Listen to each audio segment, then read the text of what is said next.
Morning students, कैसे हैं आप सब। उम्मीद करती हूँ आप लोग अच्छे होंगे। बेटा आज हम लोग अपनी सीरीज को शुरू करते हैं और ये आज आपका पहला चैप्टर हम बनाने जा रहे हैं जो एक खतूत निगारी के ऊपर है। तो वीडियो का पैटर्न ये रहेगा कि सबसे पहले हम लोग मकतूब निगारी के बारे में जानेंगे। मकतूब निगारी, खतूत निगारी, ये सब एक ही चीज़ है कि क्या होती है और कैसे लिखा जाता है इसको, ठीक है। इसके बाद हम लोग गालिब साहब के बारे में जानेंगे क्योंकि आपसे शॉर्ट नोट में पूछा जा सकता है कि भाई गालिब की खतूत निगारी के ऊपर एक नोट लिखिए, ठीक है। तो इस वीडियो में हम आपको इम्पॉर्टेंट क्वेश्चन भी बताएंगे ताकि 28 को जो आपका एग्जाम है उसका आप लोग बहुत अच्छे से प्रिपरेशन कर सके, ठीक है। और उसके बाद जो आपका खत शामिल है मुंशी हरगोपाल तेफ्ता के बारे में, ठीक है, इसको अच्छे से जानेंगे और क्वेश्चन आंसर्स को डिस्कस करेंगे, लिख के देखेंगे ताकि जो भी इंपॉर्टेंट क्वेश्चन आपसे पेपर में पूछे जाएं वो सब आपको पता हो, ठीक है। तो आपके प्रीवियस क्वेश्चन पेपर में जो क्वेश्चन आए हैं इससे रिलेटेड वो सब मिला के हम लोग एक अच्छे से वीडियो बनाएंगे। तो वीडियो शुरू करते हैं, टाइम को वेस्ट नहीं करेंगे, जल्दी जल्दी बनाएंगे ताकि एक छोटी सी वीडियो में आपको सारी चीजें मिल जाएं, ठीक है। इसके अलावा बेटा आप लोग से रिक्वेस्ट ये है कि आप लोग इसे ज़्यादा से ज़्यादा शेयर कीजिए ताकि आपकी फ्रेंड्स भी इससे फ़ायदा उठा सके। तो हम पढ़ेंगे आज मकतूब निगारी के बारे में। तो लिखते हैं, बाज़ अहले कलम ने मकतूब निगारी को एक लतीफ़ फ़न करार दिया है, यानी एक ऐसा फ़न जो मतलब मज़ेदार फ़न है, ठीक है। कहते हैं ऐसे खतूत बड़ी तादाद में मौजूद है जिनमें आला तहक़ीक़ अदब की शान पाई जाती है, यानी कि कहते हैं कि मतलब बहुत अच्छे अच्छे ख़त भी मौजूद हैं जिसमें बहुत ज़्यादा अलक़ाब, आदाब, ये सारी चीज़ें और बहुत आला ज़बान इस्तेमाल की गई है। तो बहुत सारे ऐसे ख़त मौजूद हैं हमारे अदब में, ठीक है। मकतूब निगारी शख्सी इजहार की एक शक्ल है, ठीक है, यानी एक शख्स क्या इजहार करना चाहता है उसकी एक शक्ल है ये।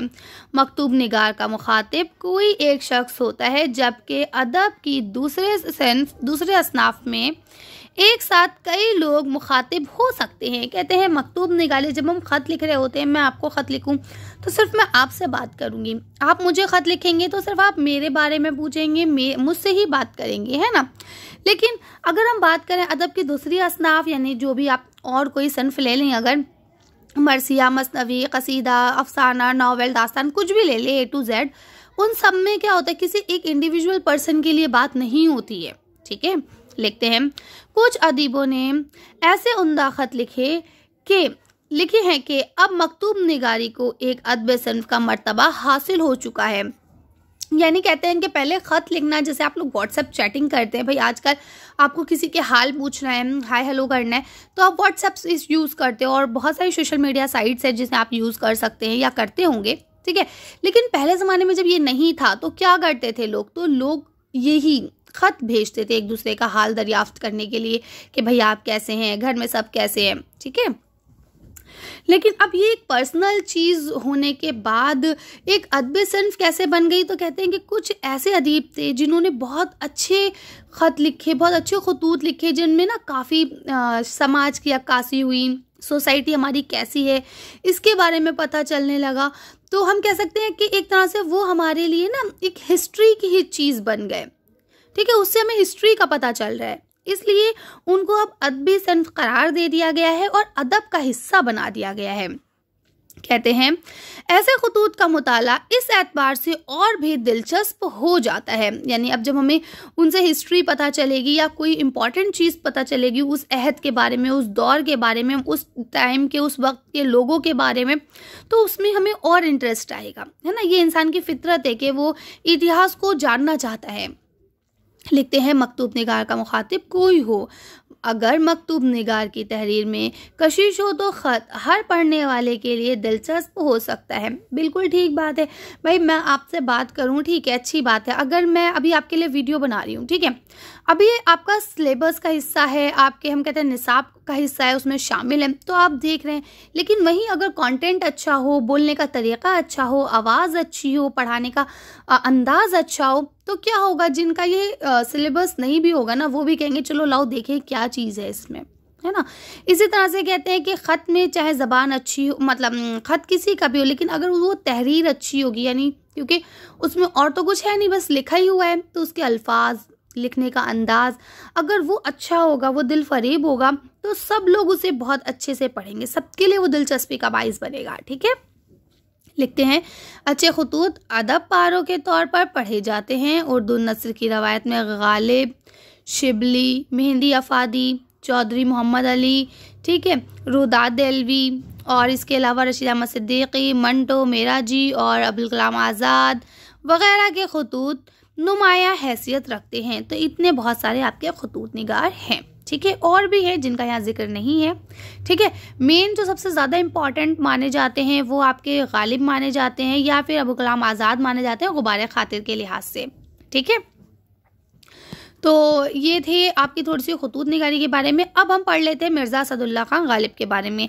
जो उर्दू पढ़े और गालिब को ना जाने तो ऐसा हो ही नहीं सकता है, लेकिन फिर भी हम थोड़ा सा इनके बारे में जान लेते हैं आपकी नॉलेज में, है ना, मज़ीद इजाफा करने के लिए इसे हम लोग पढ़ लेते हैं। तो आपको पता है गालिब 1797 में पैदा हुए थे। कहाँ पैदा हुए थे? आगरा में पैदा हुए थे और 1869 में इनका इंतकाल हो गया था। कहाँ हुआ था? दिल्ली में हुआ था, ठीक है। चलिए तो पढ़ना शुरू करते हैं। गालिब ने नस्र निगारी का आगाज़ फ़ारसी से किया, यानी गालिब ने जब नस्र लिखना शुरू करा तो उनकी ज़बान क्या थी? फ़ारसी थी। उनकी 3 किताबें पंच आहंग, महर नीमरोज़ और दस्तंबूर काबिल ज़िक्र हैं। ये 3 किताबें हैं उनकी जो फ़ारसी में हैं, ठीक है। उर्दू में भी उनके 4 नसरी रिसाले मिलते हैं, यानी उन्होंने 4 रिसाले लिखे थे उर्दू में। इसके अलावा उन्होंने मुख्तलिफ़ किताबों में दिबाचे, तकरीज़ें और कुछ मुतफ़र्रिक़ तहरीरें भी लिखी हैं, ठीक है। ये सब चीज़ें भी उन्होंने लिखी थी। जैसे किताब होती है ना, उसके आगे लिखा जाता है कि भाई ये किताब कैसी है, उस पर हम एक तरह से रिव्यू देते हैं, ठीक है।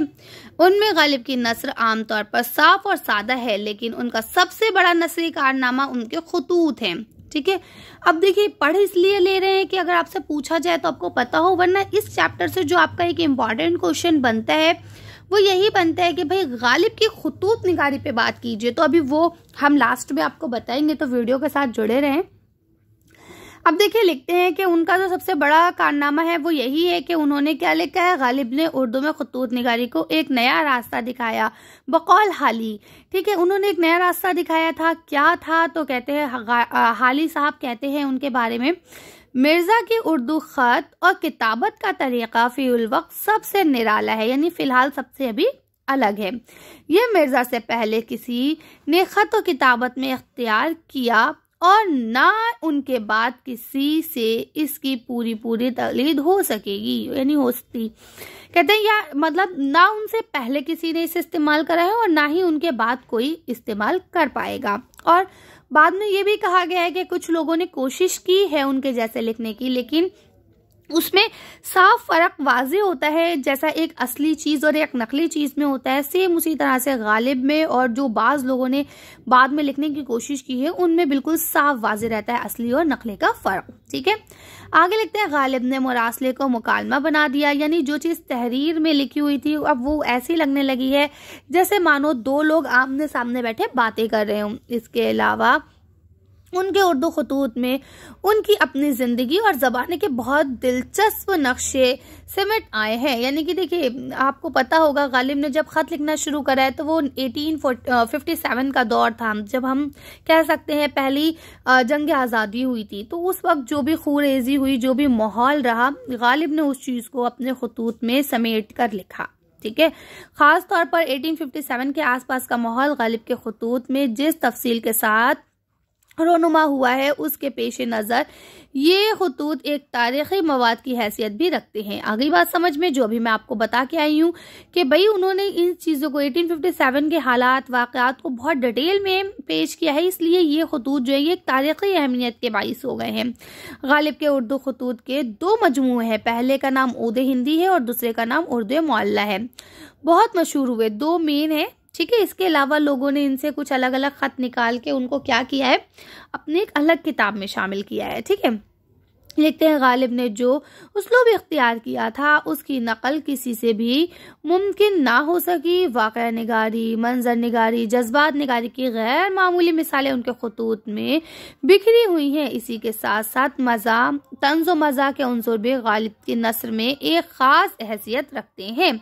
आगे बात समझ में, तो यहाँ तो कोई भी ऐसी चीज़ नहीं थी जो आपको एक्सप्लेन की जाए, तो अब हमने दो चीज़ें पढ़ ली, हमने गालिब के बारे में पढ़ लिया और नस्र निगारी के बारे में पढ़ लिया। अब देखिए आपके सिलेबस में सिर्फ गालिब का एक ही खतूत जो है वो आ रहा है, ये खत आ रहा है। कौन सा? मुंशी हरगोपाल तिफ्ता के नाम जो उन्होंने खत लिखा है, ये वाला खत आ रहा है। ठीक है, तो देखिए खत इन्होंने इस तरह से लिखा है, ये आप लोग देख पा रहे हैं, ये इनकी तहरीर है। ठीक है, इसके बाद यहाँ ये लफ्ज़ मायने ये सब चीज़ें आती नहीं है। अब यहाँ पे देखिए, अगर आप देखेंगे तो कुछ आपके क्वेश्चन आंसर्स दिए गए हैं और आपका यहाँ पे एक अमली काम में दिया गया है कि भाई इस खत की रोशनी में गालिब के ज़माने पर एक नोट लिखिए।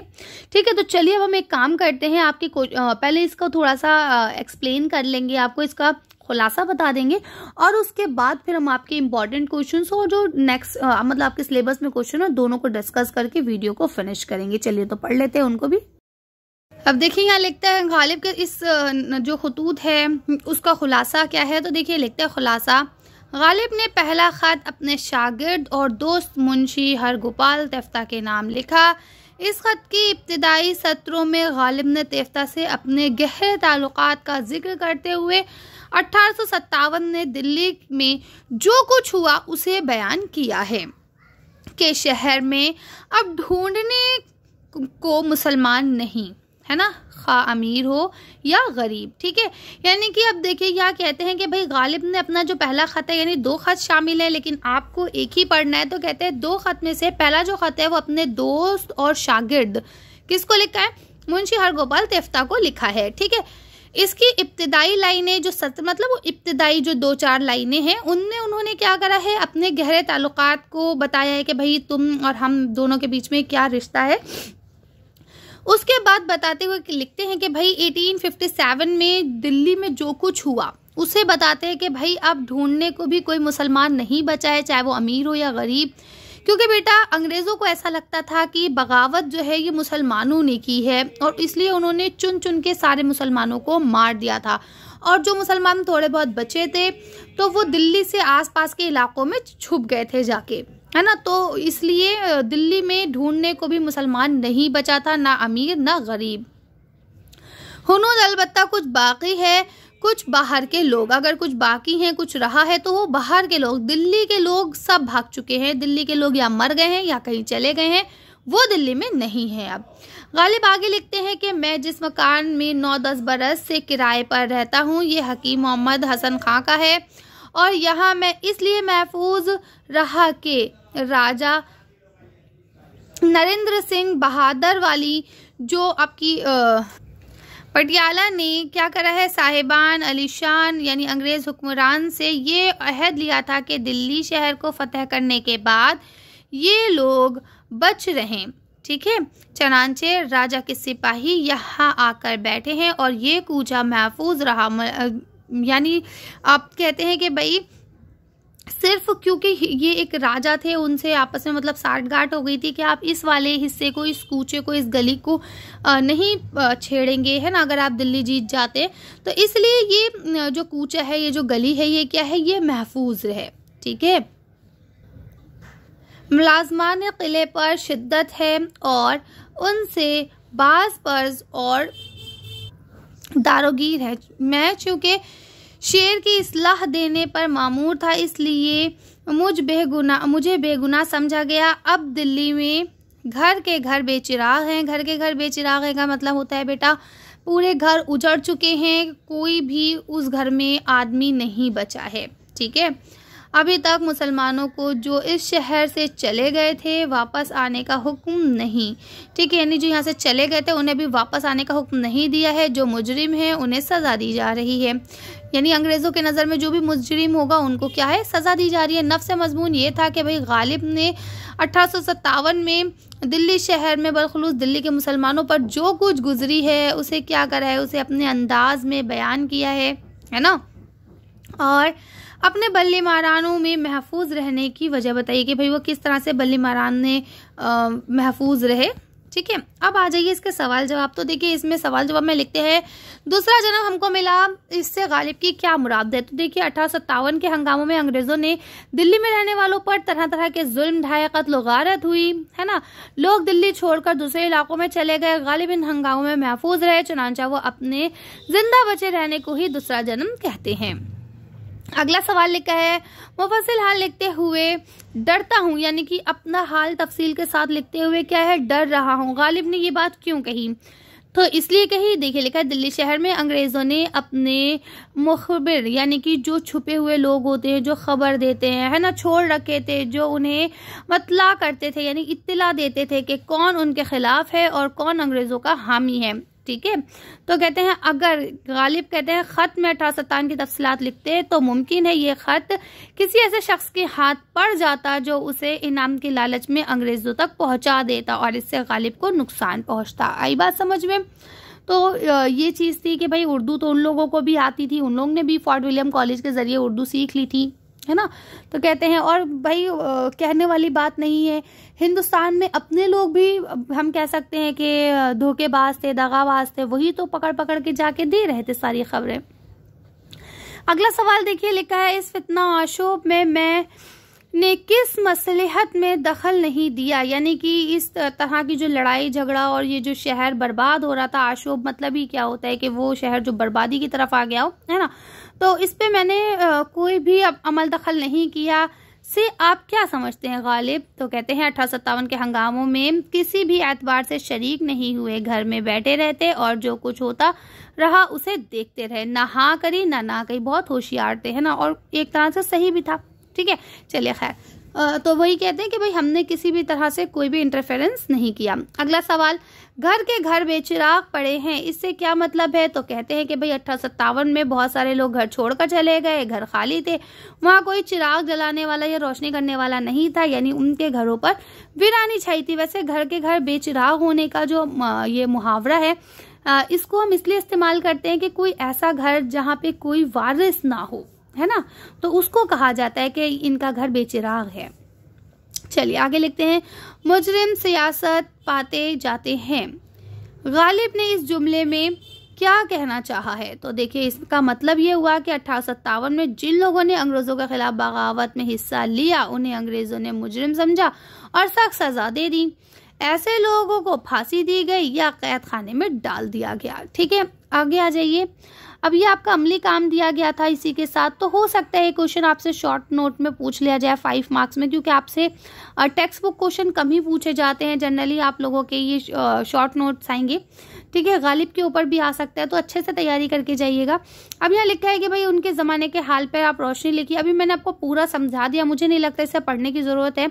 यहाँ पे भी सारी वही चीज़ें हैं कि किस तरह से लड़ाई के दौरान अंग्रेजों ने इन लोगों को कसूरवार समझा और मारा काटी हुई, कत्लो गारत हुई। ठीक है, अब ये इंपॉर्टेंट क्वेश्चन है, गालिब की मकतूब नवसी की खुसूसियात को बयान कीजिए। तो आपको पता है कि गालिब ने कदीम रविश को तर्क कर दिया था, यानी छोड़ दिया था, और आसान जबान में खत लिखना शुरू किए थे। ठीक है, उन्होंने मरासले को मुकालमा बना दिया था, यानी तहरीर जो लिखी हुई है वो ऐसा लगने लगा था आपके 2 आदमी आपस में बात कर रहे हैं। ठीक है ना, सादा आसान जबान उन्होंने इस्तेमाल करना शुरू कर दी थी। उनके खतूत में 1857 की जो वाक़यात हैं वो भी बहुत अच्छे से नज़र आते हैं। ठीक है, इसके अलावा उन्होंने जो बहुत बड़े अलकाब व आदाब हुआ करते थे उनको तर्क कर दिया था। तो ये उनका थोड़ा सा एक खतूत निगारी पे छोटा सा नोट है, आप लोग इसे लिख सकते हैं। उम्मीद करती हूँ वीडियो आपको पसंद आई होगी। कैसी लगी है आपको वीडियो कमेंट करके ज़रूर बताएं, अपने फ्रेंड्स के साथ शेयर करें। इसका नेक्स्ट पार्ट भी मैं आज शाम तक अपलोड कर दूंगी इंशाल्लाह, तो आप लोग उसे देखिएगा। जल्द से जल्द मैं सारे पार्ट्स जो भी हैं आपका सिलेबस कंप्लीट कराऊंगी, एक चैप्टर एक वीडियो में। ठीक है, जो भी आपके सिलेबस में आ रहे हैं सिर्फ हम वही पढ़ेंगे, लेकिन पूरा पढ़ेंगे। ठीक है, और साथ में इंपॉर्टेंट क्वेश्चन जैसे ये पैटर्न है सेम ऐसे ही पैटर्न रहेगा। अगर आप इसमें कुछ चेंजेस चाहते हैं तो आप मुझे कमेंट कर सकते हैं नेक्स्ट वीडियो से पहले। चलिए मिलते हैं नेक्स्ट वीडियो में। Thank you for watching.